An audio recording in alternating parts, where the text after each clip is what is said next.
मेरा नाम है नीरज सिद्धर पैनली। मैं उपाध्यक्ष हूँ राष्ट्रीय शिक्षक संघ प्रतापनगर टिहरी गढ़वाल से। मैं एक ऐसे शख्सियत के सामने हूँ जो किसी परिचय के मोहताज नहीं है। उनका नाम है माजिदा सर, स्वर्ण माजिदा जी। मैं सर से आज बहुत मंडलीय अधिवेशन है, सबसे पहले बहुत बहुत स्वागत प्रणाम आपको। मैं सर एक चीज़ कहना चाह रहा हूँ कि आखिरकार इतने सारी उपलब्धियाँ आपके जीवन काल में हैं। आपने बहुत सारे अच्छे कार्य करे, शिक्षा हितों के लिए लड़ाई लड़ी।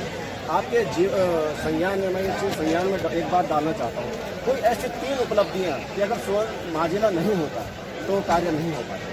नहीं, मैं बड़े दिनों को ये कहना चाहता हूँ, किसी व्यक्ति के बिना कोई कार्य रुकता नहीं है। हर व्यक्ति में क्षमताएं होती है। हाँ, टीचरों ने मुझे अवसर दिया तो मैंने उनका जो 2-3 लाख की वसूली हो रही थी, ऐसे 3 शासनादेश कराए कि उनकी वसूली को रोका गया। दूसरा, पूरे हिंदुस्तान में उत्तराखंड पहला राज्य है जहाँ शिक्षकों को विशेषावकाश दिया जाता है। मेरा सर एक सवाल और है, कोरोना काल पूरे विश्व के लिए था, भारत के लिए नहीं, हर जगह के लिए था। कोरोना काल में जब विधानसभा जैसे चुनाव उत्तराखंड हो चाहे बिहार की हम बात करें, हर जगह संपन्न हो सकते थे, तो राष्ट्रीय शिक्षक संघ का चुनाव क्यों नहीं संपन्न हुआ है? क्या कारण रहे हो? बिल्कुल, आपने बहुत ही वाजिब प्रश्न किया है, बहुत ही टेक्निकल प्रश्न है। क्योंकि राष्ट्रीय शिक्षक संघ एक मान्यता प्राप्त संगठन है और निर्विवाद उससे उसके चुनाव निरंतर होते रहते हैं। कोरोना के बाद हमारे कुछ साथियों ने कुछ अज्ञानता के कारण कार्यकारिणी को भंग कर दिया। जब कार्यकारिणी को भंग कर दिया तो शासन के पास उनके पास 50+1 सदस्य है नहीं है, ये संशय हो गया। हम गलत चीज उनको दे बैठे तो उन्हें बार बार उस चीज को 51+1 1979 की नियमावली है उसमें वो मांगने लगे, इसलिए वो डिले हो गया।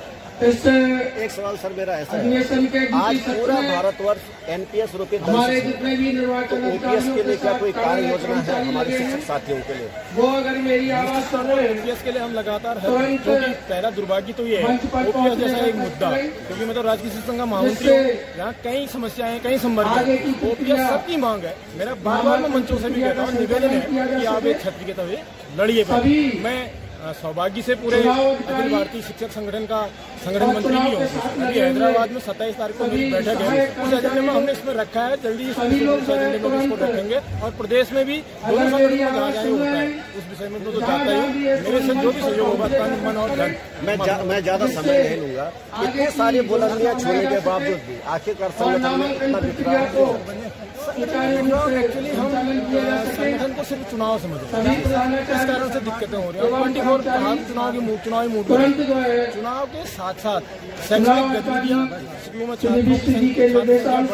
अन्य भी हमारी गतिविधियाँ हैं। दूसरा, हम संगठन को चला रहे हैं। मैं पिछले 5 साल में कोरोना हो या अन्य कारण हो, हमारे संगठन में स्पष्ट लिखा है प्रत्येक ब्लॉक में हर 3 मीटर बैठक होनी चाहिए, जनपद में होनी चाहिए, मंडल में होना चाहिए और उसका कार्यवृत्त जो प्रस्ताव है वो प्रस्ताव चीजें दिखने को धीरे धीरे कार्यकारिणी आएगी नई चीजें।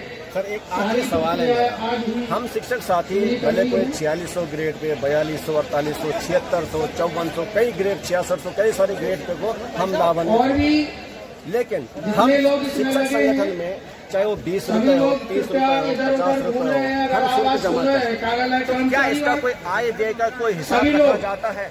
बिल्कुल,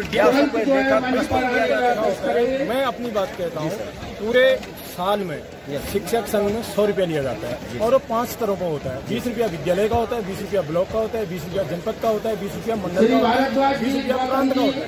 20 रुपया जो प्रांत का मेरे पास है, आप मेरा आय व्यय कभी भी देखो। नहीं इसमें कोई मन में एक सवाल था। आखिरी सवाल सर ये है, आज जो शिक्षक हितों की जो लड़ाई है, जो कि हर पूरे उत्तराखंड एक पर्वतीय क्षेत्र है, दुर्गमों में शिक्षक लगातार न जाने कितने वर्षों से ट्रांसफर के लिए, स्थानांतरण के लिए क्या है एक मतलब ठगा सा महसूस कर रहा है कि कब मैं होगा। 30 साल, 20 साल, 22 साल काफी गुजार दिए हैं। हर कोई बीमार है, कोई अस्वस्थ है, तो हर किस कोई मन में ना अपने में एक ठगा सा छला सा महसूस करता है। तो क्या कोई ऐसी कार्य योजना है कि वो व्यक्ति अपने आप को मतलब भाग्यवान या खुश नसीब समझे कि चलो 10 साल बाद मैंने इतने दुर्गम में गुजार लिए, 15 साल गुजार लिए, 20 साल गुजारे, तो मुझे मौका मिलना चाहिए शहर के पास, ताकि अपने बच्चों को अच्छी शिक्षा दे सके, स्वास्थ्य दे सके। इसके लिए आपकी क्या राय है? नहीं, हमारा ये कहना है कि ऐसी मंशा को देखते हुए सबको चक्रवात ट्रांसफर हो चुका। हमने एक एक्ट की बात करी, लेकिन वो एक्ट ऐसा हो गया कि इसमें एक धारा 27 ऐसा टैक्ट हो गया कि जिसको जनून प्रॉब्लम है उसको तो उसका लाभ नहीं मिल पा रहा है। तमाम चीज़ें इसमें दिक्कतें हैं। उसके बाद भी हमने सरकार से ये निवेदन किया है कि आप जितने भी आपके पास संवर्गवाद मतलब विषयवाद आपके पद खाली हैं, उन पद खाली में से आप क्या कहते हैं सबकी स्वीकृतियाँ ले लो। उसके बाद ऊपर से जिसको सबसे ज़्यादा ऊपर हो गया उस क्रम से आप क्या कहते हैं उनका ट्रांसफर करो तो सबको लाभ मिल पाएगा। यदि हम 10% करेंगे तो पूरे प्रदेश में कम से कम हमारे यहाँ 35,000 टीचर हैं। 35,000 टीचर में 10% में तो ट्रांसफर हो ही नहीं सकते हैं। अभी फिर एक जो नई मतलब वो तो पॉलिसी कह रहे हैं, वो पॉलिसी के फेवर में नहीं है। हम जो ये नई एक्ट पॉलिसी के नाम पर जो संशोधन मांगे गए हैं या जो प्रस्ताव लाए गए हैं, उन प्रस्तावों को एक्ट में इनकॉर्पोरेट करके इन चीज़ों का समाधान निकालने का आखिरी सवाल मेरा, मैं ज़्यादा समय नहीं लूँगा। एक धारा 27 की जहाँ तक बात है, पहले भी धारा 27 के फॉर्म भरे गए थे, दोबारा भी धारा 27 के फॉर्म भरे गए, आखिरकार ये कब तक चलता रहेगा? नहीं, एक्चुअली धारा 27 का मतलब जो है उसका अर्थ ही गलत लगाया जाएगा। मुझे कहना नहीं चाहिए कि महामंत्री, धारा 27 का मतलब ये है जो चीज एक्ट से आच्छादित नहीं हो रहे हैं, जो ट्रांसफर एक्ट से आच्छादित नहीं हो रहे हैं वो धारा 27 से होने हैं। अब लेकिन धारा 27 सारे ट्रांसफर हो रहे हैं, क्या अनोमली है। बहुत बहुत बधाई आपको और अच्छा लगा माजरा सर से मिलके एक बार फिर से। देवाल का और यहाँ गाँव के लोग जो आए थे सारे के सारे, और यहाँ भी अभी मंच पे बैठे हुए हो रहा है। ये आपके गाँव में, आपके मोहल्ले में, आपके शहर में अच्छा। मेरा एक सवाल है, इंटरव्यू चल रहा है, हितेंद्र पवार इंटरव्यू चल रहा है, राजेश में वो 5 चूड़ी गढ़वाल में है।